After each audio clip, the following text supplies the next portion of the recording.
Welcome back to another edition, a special edition of the Beyond the Skills podcast. I have a mythical creature with me today, the one and only Mr. Forrest Griffin.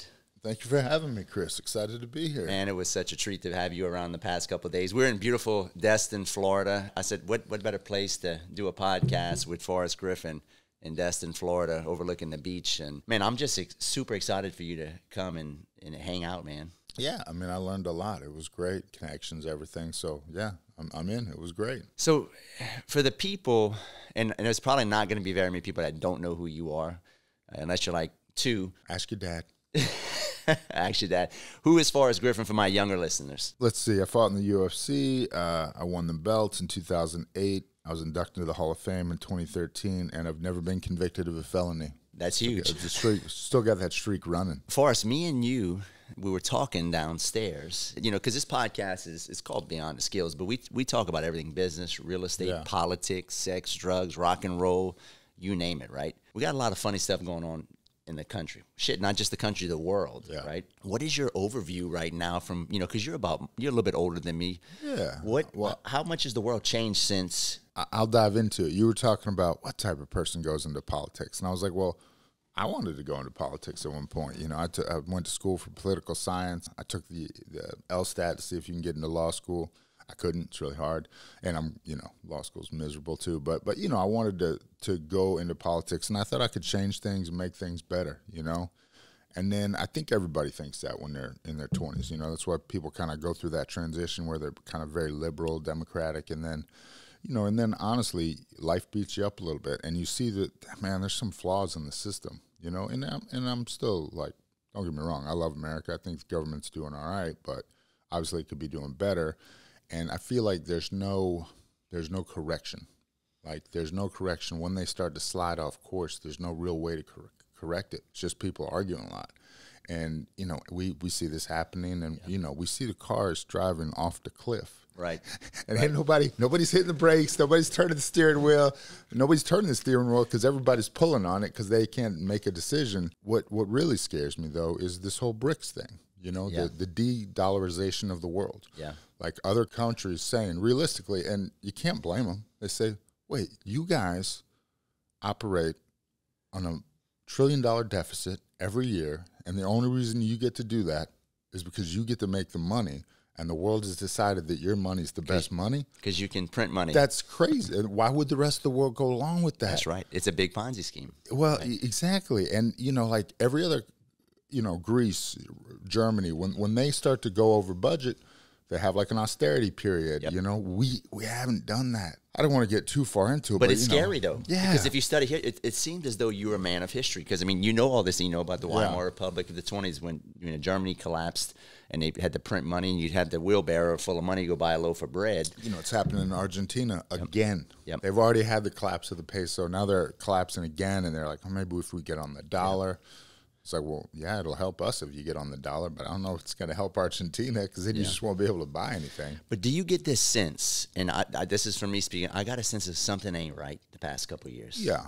Like there's an aura in the air, like something ain't right and something's got to give and change. Well, it's not even like complicated. It's not complicated. Yeah. It's like what you tell your kids. You can't spend more than you make. It's that simple. And I don't care what your views are or what you think we should spend it on or not spend it on.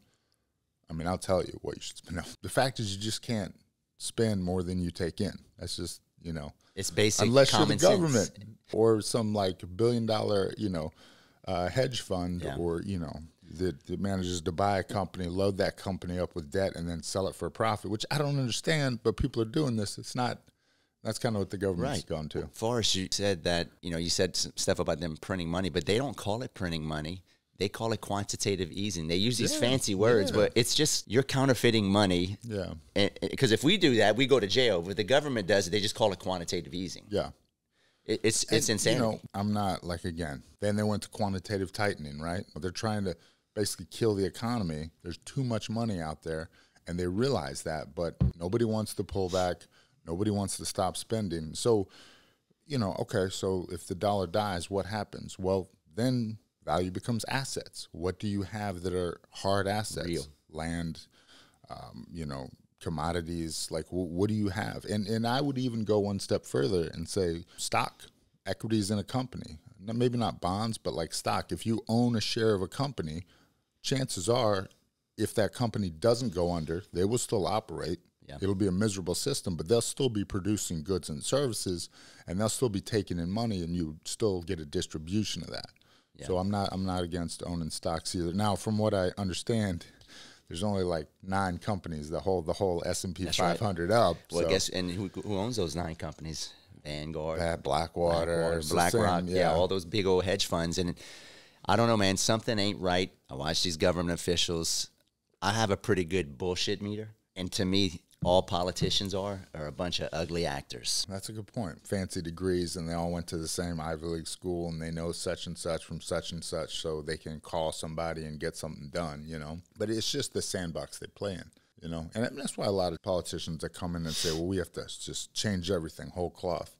I mean, again, I don't know what the answer is, but that's what they're trying to do, is destroy all those relationships, flip the sandbox over, put some fresh sand in it, and restart. But what's the period of pain we go through if we did try to do that? And that is super scary, right? Because there is going to be a day of reckoning and an austerity period coming to America. There's no way we can keep doing this. Maybe I'm not as informed as I think I am. I'm open to that. But no, I mean, there has to be an austerity period. There has to be a cutback. We've lived too high on the hog for too long. It's just...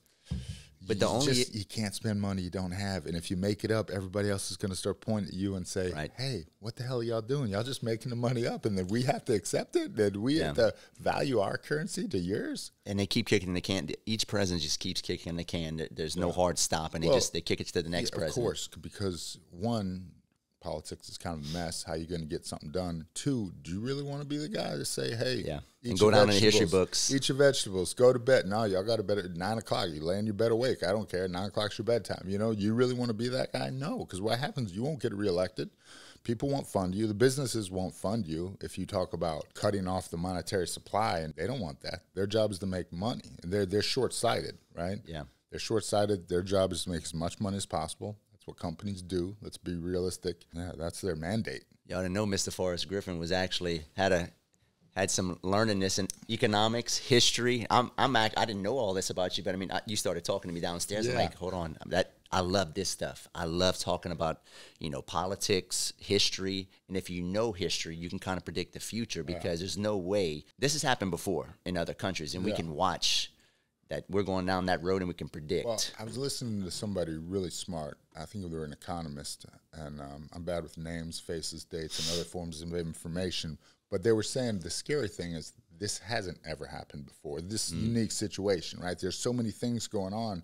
You know, if it's this, if it's a recession, if it's a depression, we can, we have historical lessons we can learn from that. But this is such a weird, thing where the ship just magically keeps sailing further and further out, but seemingly rudderless, that it's not really ever happened. Right. So, again, that's why you'd want to own hard assets. Yeah. And is that why you came out to this mastermind? Are you more interested in real estate? Really? Yeah, definitely. I want to, not a lot of goals, but I want to develop wealth through real estate. You know, not even like tangible wealth that I can touch or see, or I don't need checks coming into me. I just want to, I want to see it. I want see, feel, and touch it. And I want them without the bank. Just me. I own this land. I pay the taxes on this land. That's it. Yeah. Free and clear. Yeah. I mean, you were just telling me some of the stuff that's happened about, we were talking about 2008, and I was aware of it, but I never met people. I met people it happened to yesterday. That was kind of eye-opening, where you have equity in a property, and then the bank still says, yeah, but we're calling the loan. We're going to take it back. I didn't know that. I never read the fine print. Yep. It's like I have a $400,000 house. I only owe you $200,000 on it. Right. I have equity in it, or, and then they still say, give me the $200,000. And you have to come up with that or sell your asset and then make a small fraction of what you could. Because you're selling at a shit time because they're doing it to everybody and they flooded the market with houses. We can't bullshit ourselves. Like, the banks are in charge, and it's almost as though they do this on purpose. Like, how can they call a loan like they did in 2008 and take all your assets and just do whatever they want? At the end of the day, it seems like the big corporations, the banks, and the government are all in cahoots together, coordinating and quarterbacking some type of control collapse where they can – it's almost like they don't They want to get rid of this high performance society we have, where we have a lot of people that can make a lot of money. They want to even the playing field. If you study, I'm sure you've heard of the World Economic Forum, Klaus Schwab. You will own nothing and be happy. You will eat the bugs, and we'll rent everything. And they're trying to create, because we're destroying the the ozone and this and that. I mean, I've been alive for 42 years, and I haven't seen any climate shit going on. I don't get it. The weather's been the same, and for me, since I was a kid. I have to disagree with you. Here's where I disagree. You think it's a coordinated effort. I do not. I mean, there's people at the top that are playing the game and pulling strings for sure, and those are the people that control money, monetary supply, value. But unfortunately, it's not that coordinated. It seems to me, a good point. My point would be that each department, the government, the businesses, they're kind of moving in their own direction. And I feel like the government, and it's because it does represent the people, it's always gridlocked, which kind of makes sense. So the government's just kind of going here. Corporations, well, they know what they want to do. Government agencies, well, they have different mandates. So I don't think it's that coordinated. I think it would almost be better if there were like a star chamber where like 8 people were getting together and saying, all right, here's what we're going to do. We're going to drive the ship this way. So you think they're disorganized? Yeah, I think not that it's chaos, but that every entity is looking out for us. Every entity is doing what is right to sustain power and what's in its best interest, short term, not long term, for the country. That's what I truly believe. And I think if you look, and again, there's people who know way more about this than I do. But I think if you kind of look at things that are happening, you can see that I can make a good argument that that's the case. Even if you think about it on an individual level, you and I are doing what's best for us and our families. Right. And that's the problem. Like you talk about unions, which started as a great thing. But when you create a union or you create an organism, that organism wants to survive. That organism wants to grow. That organism wants to thrive.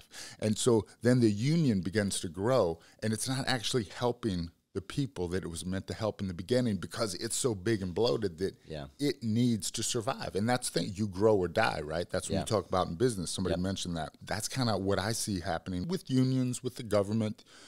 Because they become their own entity, they instinctively start to defend their perimeter, and they want to grow and expand.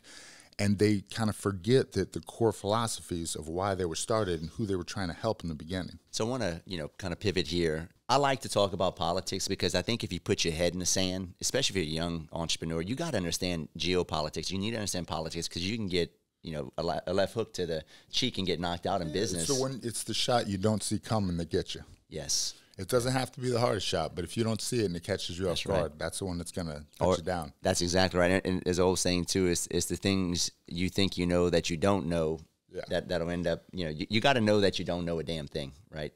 And you got to have a worldview as an entrepreneur, as a real estate investor, to be able to predict, forecast, and kind of try to navigate as best you can. This shit's hard enough as it is, right? Yeah. I mean, we never saw COVID coming. I mean, that was a left hook to me, right? And I was like, oh, shit, I'm going to lose everything. Turns out it was just a business opportunity if you were smart. That's exactly right. Oh, whoops, I didn't know. Yeah. No, and you're exactly right. We bought out about a third of our portfolio during COVID because everybody shit the bed. Yeah. Right? We bought up all kind of stuff because all the owners just like, oh, shit, let me hurry up and sell. And I bought at a discount. It was still scary. And you got to have balls, and that's kind of what I want to trend. You got to be fearless, right? And that's kind of I want to talk to you about that. I don't gamble with my money. I'm actually too conservative financially. And here's the thing. At my age, I've been conservative financially my whole life. Like everybody, I was taught you just save it, you put it in the bank, that's what you do. That's not the key to wealth at all. You put it in the bank, you're just losing money on inflation. Little did I know, but could have been worse. I could have spent it. But yeah, I like to take risks with my body, with my life. Like that to me is fun, but I don't play with my money. So I'm the opposite. So this is real good, guys. So you listen to what Forrest just said. He says, I'm not willing to take a whole lot of risk with money, but you'll take a huge risk with your body. Yeah. But I feel the opposite. I'm not that way anymore, but growing up, I was like, But my joke used to be, dude, I'll sleep with women I don't know without a condom. I'll fight dudes in the cage for money. I'll do anything. Like, I don't take care of myself. It's like,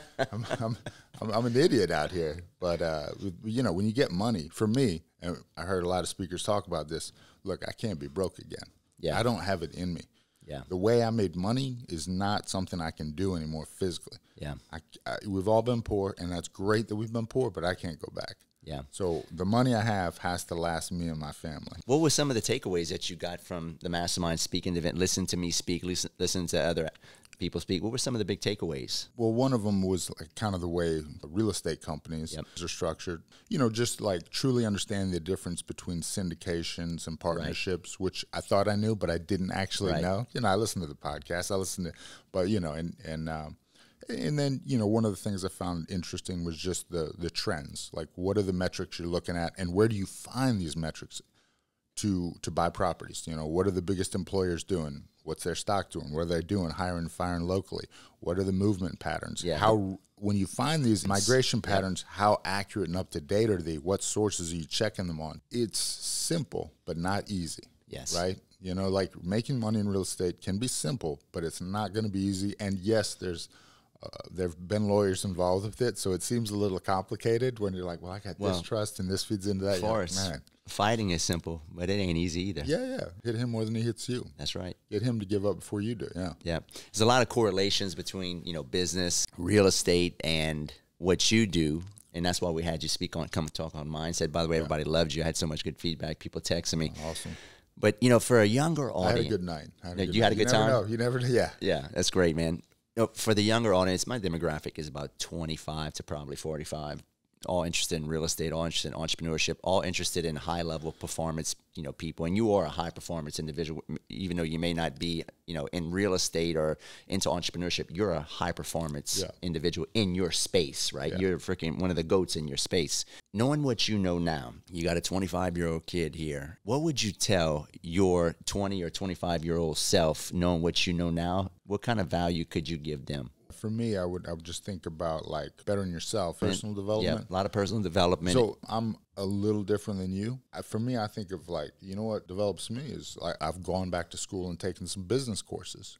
For no apparent reason, just because, you know, I like school learning. To me, that does work and that does translate to real life to an extent. But I'm talking about, I'm not taking what they're telling. I'm taking a couple business courses that I want. You're interested in. Yeah, I mean, I take a statistics course, or you know, even I took a course on LinkedIn that was really helpful about real estate, and you know the legality of this and that. You know, and we're building. So you're building skill sets. Education, building skill sets, personal development, and that's something I did zero of. I was the anti, you got mottos, you got these tenets and principles, and everybody's like, oh, this and that. And it was actually the start of the Performance Institute in 2017, and everybody was drinking the Kool-Aid, the personal development Kool-Aid, but me. And I thought, dude, it's simple. We're trying to make people better at fighting. We don't need catchy motto, you know. I don't try to capture people. I don't try to get them fired up and bring them in. I assume that they're going to be like me, and they're going to see something that's in their best interest and do it. I don't think I should have to sell it. Yeah. Well, unfortunately, you still have to sell it. Or maybe fortunately, right? It's just the way people are. I just assume people want to make the rational choice to do what's best for themselves. Y'all are pushing personal development in UFC. I mean, it's all personal development. It kind of transmigrates into every industry because, I mean. Well, I flipped the page. Like we have these, you know, these company retreats where we go out and do stuff, honestly, like this. Yeah. And we take personality tests and, you know, you're like, oh, okay, that is kind of true about myself. That does help me understand the way I communicate with people a little better. I do get that. And that's something, too. All your speakers had a good awareness of what people were thinking of them. Yeah. You know, and that's something in business you really need. Well, you need to know what they're going to think about you. You have to understand who you are to better understand other people and know that we're all different. Because you said something about the personality test. That was huge for me, understanding like, hey, you got, you know, drivers, you got influencers. Yeah. You can take the DISC test and understand your personality because then you can kind of mesh. We're all different. And if you understand who you are, you'll perform better at life because you're not going to be good at everything based on your personality. You talk about delegation, but finding the right people. And then, you know, something I've seen is like you can only have so many alphas in one room. Yes. You know, somebody's got to kind of step back and say, all right, you're going to lead, I'm going to follow. And it's funny to say, I never saw myself do it, but that's what I do now. I'm more like taking the direction and, you know, I advance it, but it's not like, you know, I'm the one setting out the ultimate vision. How do you feel about the de-alphanization of American and men right now? Well, I was joking, but kind of not. I was like, well, it's going to be great for your son. It's going to be great for your son when all the other guys are, you know, when all the other guys are kind of not, you know, not super tough or driven or don't know, you know, never been in a fight, never like, you know. So yeah, I wouldn't hate it if I was a dude now. Make competition a little easier. That's a stoic way of thinking about it. That is great. It's the truth. I mean, if you know, I was like, man, I wish, you know, yeah. For you guys that just heard, I want you to understand what Forrest just said, because he said that last night downstairs after the event. We were talking to my son, and you know, and we were talking about this topic, and Forrest out of blue says, "Oh, it's great. It's gonna be great for you, man. You ain't gonna have no competition." And that's kind of flipping the switch, because you said that about COVID, like taking advantage of opportunities, right? You know, you're gonna not have as much competition. You can't control people. Don't think that you can tell people or society not to do this or not to do that, or that boys shouldn't dress like girls. I don't care. Yeah, you just, again, think like a sociopath. It's happening. Ooh, yeah. You're not going to influence it. The same thing with the government. You're not going to influence it, but it's your job to realize that it is happening. Don't be opinionated about what's happening. Just act on the fact that it's happening. That was my biggest takeaway from you with your speech. Think like a sociopath. Yeah. So Forrest, you know, talked about, because I asked him when I was interviewing him, I said, you know, how do you get in that room, in that ring, and do that and not feel like have the crippling debilitation of fear, anxiety, and you're like performance anxiety, the actual you're in a fight anxiety. Everybody you ever knew is watching you. The girl that dumped you in high school is gonna laugh at you. You know, you're not your paycheck's gonna, you know. And you said just think like a sociopath in that moment. Yeah, chances are nobody's been killed in the UFC. Nobody's been paralyzed. People get hurt, but it's not that bad. They usually come back.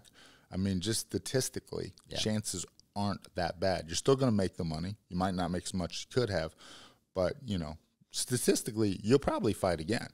You're going to be okay, you know? Well, and I had actually that question in reference, not just the UFC, but we were prefacing it towards being an entrepreneur and the fear and anxiety we have. Yeah. And when you said that, you said, hey, you know, you can't die. And there's chances are you're not going to die in the UFC. Chance you're still going to get paid. Yeah, it's going to probably work out in your favor. And you flip the switch as an entrepreneur, you're not going to die. Yeah, you may go bankrupt and lose all your money. You're going to learn something from the experience if you lose. Right. And chances are you probably are going to win. Everybody loses. Right. You know, I heard a really smart guy yesterday talk about losing at the pool business because he, you know, was focused on other stuff. And I said, all right. And that's a great thing to hear for us, because we're like, man, I got in that house and I got upside down and I lost, you know, but as long as you keep playing, you haven't lost. You haven't lost until you quit the game. Well, I always tell people, you never lose, you only learn. Yeah. And that's the mindset you got to have as an entrepreneur, real estate investor, and anything. And being in the UFC, I mean, you said something, if you just don't quit, I wrote down the board too, you know, you're going to eventually win. But if you got taken out and knocked out for us, it's not like you just quit. No, you think back in your mind, what did I do wrong? And you go at it again. I mean, it sucks. And learn. You give yourself some time to process, and then you suck it up. You watch the fight, you see what you did wrong, and you watch it as if it wasn't you, without emotion. And you just watch it for blocking and tackling, just X's and O's. This here, this is what strengths, weaknesses, this is what he did better than you. And not even you. This is what this guy did better than this guy. This guy happens to be you, but you've separated that from, you know. Yeah. And then you see, you know, all right, this is what this guy should work on. And if you can really do that, and that's what I try to do. And it's hard to do in the moment. So I say give yourself a day. Like, you get your ass kicked. Don't immediately think I'm gonna figure it out. And, you know, this deal didn't go. Say, okay, give myself a day. I'll feel bad for myself. Tomorrow I'm going to get up and I'm going to figure out why this deal failed. I'm going to talk to the people I need to talk to, get that outside feedback. You can apply what he just said to business, real estate, entrepreneurship, because you will lose. You will get your ass kicked. You will get knocked out in business. You will get cash flow problems. It's a different game, but it's all the same principles. But you have to go back and reevaluate, like you said, and just look at X and O's. Hey, where did I mess up? Hey, maybe I should have had a better sales process. Hey, maybe I didn't make enough money because my marketing strategy is out. You know, maybe I didn't have enough reserves saved up. And that all transmigrate into what you just said about UFC and fighting. And because at the end of the day, business is war, and what you do is war. It's just different tactics and a different game, but it's all the same fundamental principles you can learn by. Yeah, absolutely. And that kind of naturally segues into something that I really like, is just the principle of allies, you know, because, you know, friends are great. I have friends. I also want, you know, friends like you, allies, you know, like Yeah, I mean, and even like your personal life, your views, that doesn't really affect me that much. The fact that you're really good at business and you know what you're doing, and I know that you won't screw me over because you've got too much on the line reputationally. Right. That's all I need. And I have some of my good friends, well, not a great friend, but a guy that I know and trust. I still got $100,000 tied up for over a decade. You don't win them all. No, you don't win them all. And that money's not gone. We own the land. It's just didn't happen. You told me about that. Yeah, it didn't. What we thought was going to happen didn't happen, and it's fine. I've done business with the dude since, and I've made that money back. Yeah, and that's going to happen. Yeah, that's going to. I mean, I've got deals that I'm $1.6 million upside down on. I mean, it happens. If you play the game, it happens. Well, and it's like crypto when it destroyed. I still believe in it. Why? Because we were just talking about how weak the dollar is. Yeah, you got to have some. All you have to do is make crypto quicker. And it becomes, and part of the reason is I was in Argentina for 28 days, and we were buying lunch with Bitcoin. And I thought, this is amazing. How is this happening? Like, this is so weird. And anyway, so a lot of people got their asses kicked, but they got their asses kicked because they put money in that they needed, and they couldn't just let it ride. Me, I let it ride, and you know what? I'm almost whole again. Yeah. Right? I lost a lot because not because of the value of the currency, because I didn't actually own the currency, because I owned stock in an exchange that went out. But it's like I would be up. Yeah, and you got to know when to pull out, too. You got to know the peaks and valleys. Yeah. Because we were talking about this with a guy yesterday about business. He's thinking about selling his business. I'm like, hey, man, look, when things are really, really good, understand they're not always going to be good. And when they're really bad, understand they're not always going to be bad. It's all cycles, and it's cyclical. You said something. If you're going to sell, you better be here. And that's a lot of the problem, I think, with the Bitcoin crowd is that they thought it was going to keep going up, up, up, up, and up. And I told many of my buddies, hey, man, I'm 500,000. I'm $1 million up. Dude, get it out. Get it. I was like, no, it's going to keep going. And that goes back to psychology of it. Or do what I did and say, you know what? I don't need this money. I'm going to put it in there because I want to be diverse in my ass. I know how much risk. That's a better strategy. Yeah, I know my You didn't put your life savings. No, I put some money in there that I knew I could afford to lose, and I can write off on my taxes because the company went out of business. But, it's like anything. And then, I did my due diligence. I did educate myself. I do understand it. I do fundamentally believe in the product. It's a fiat currency. Yeah, it could be a banana. If we say bananas have value. That's right. And I can bring you 1,000 tulips for your house. You know what I'm saying? Right. Then it has value. We can start Rood coin. You'd invest in Rood coin? Yeah, we're doing it. I'm going to get in early and then get out in the middle. No offense. I want to circle back, Forrest, to allies because I'm a big believer in this allies thing, right? I tell myself I have no friends, only allies. And it's kind of shitty for somebody that doesn't understand that concept, who's not entrepreneurial, growth-minded. For me growing up, I was always an oddball. And I think a lot of people that are entrepreneurial, high-performance people are kind of, I think we're extremists, right? Yeah. Entrepreneurs are only 3% of the population. Yeah. But yet we get kind of misunderstood as, greedy, money-hungry, this and that, when we're just really high-performance people. I created this safe environment called Allies because I wanted to be around other growth-minded people without being criticized, because you go out into the world and you talk about money and this with just everyday people and they'll rip you apart. I'll come at it from a different way, though. So I'll give you the other side of the coin. First off, I definitely believe in what you're saying. Second, though, there's a way to do it. You don't have to be provocative about it. You don't have to be, people don't want to hear, if you talk about how great you are, people don't want to hear it at some point. Yeah. There's an even ground. And then the other thing you can do. I had to learn that, by the way, when I was with my family or my friends. I want to talk about business. Hey, I'm doing this. And they're not interested in that. I don't have anything that good going on. Yeah. And that kind of distances you. Guys, that is so good with Forrest is just saying, I want to keep on with that because I talk about you can't have those conversations if they're not interested in that. And it makes them feel bad, like you said. Yeah. Because they're kind of interested, but they don't know enough to play in that sandbox. And then they're just like, man, why didn't I do that? What am I doing? It makes them question. And here's the other thing we were talking about is I used to be a bit of a hater. Like I'd see somebody successful or somebody thinking they're going to, and I still I don't like arrogant people and fighting in life. It's not my thing.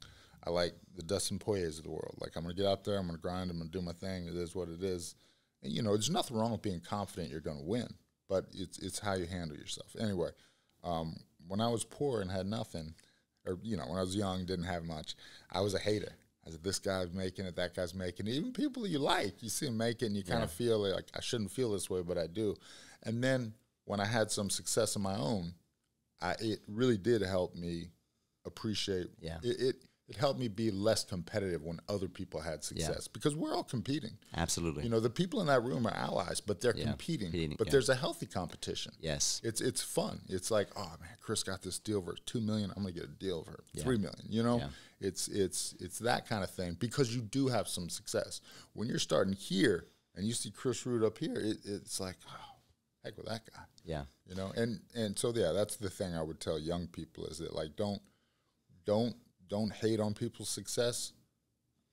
You know, what is it? Success leaves clues. That's right. Identify what they did to get there and see if you can, what is it, DNR, rip it off and R&D, rip off and duplicate. And that's what Allies is about. It's just about putting people in a room who want to win, and it's going to be okay to win, and we can have high-level conversations.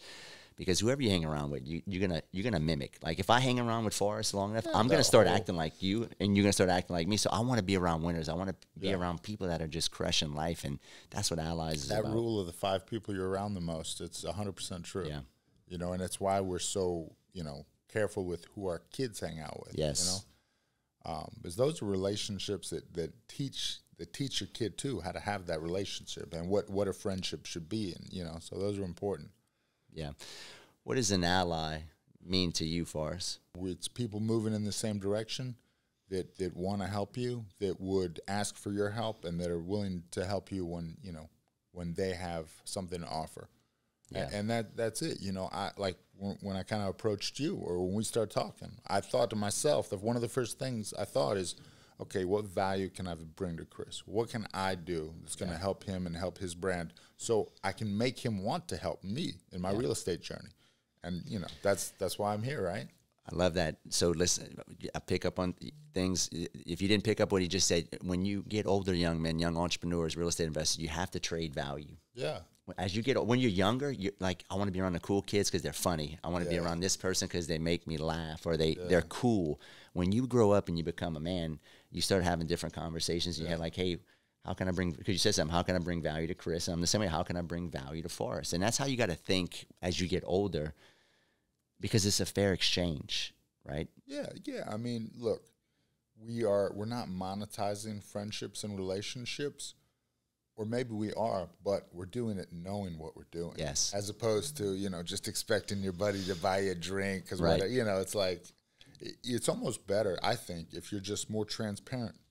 I'm not here because, I'm so cool. I was just like, hey. You don't think I'm funny or think that you're not here because I'm cool or think I'm funny. I mean, but more than that, I didn't fly here because you're a funny dude. I can hang out with funny dudes in Vegas. I flew here because you have value to me. Yeah. And I'm like, all right, that guy knows what. Everybody in that room that spoke has value. Yep. And to be around those people, you're like, okay, I get it. I'm putting the pieces together. And then it's like, well, I have some value. What can I bring to you guys? Yeah. No, you absolutely brought value for us. You talked about some really awesome stuff that really helped my mindset. The sociopath thing, that was really good. We talked about branding, about the different strategies. That again, you said something last night that was amazing downstairs. That was awesome about being authentic and stuff, because I believe in that. Like I'm almost too raw, and you told me something that watching me. Hey, look, you need to tone it down on the cursing. Yeah, well, it's the best version of yourself. It's your first date. That's what it was. That's what I remember now. Self. Yeah, be your first date self. So look, be yourself, but your first date self. You don't chew with your mouth open.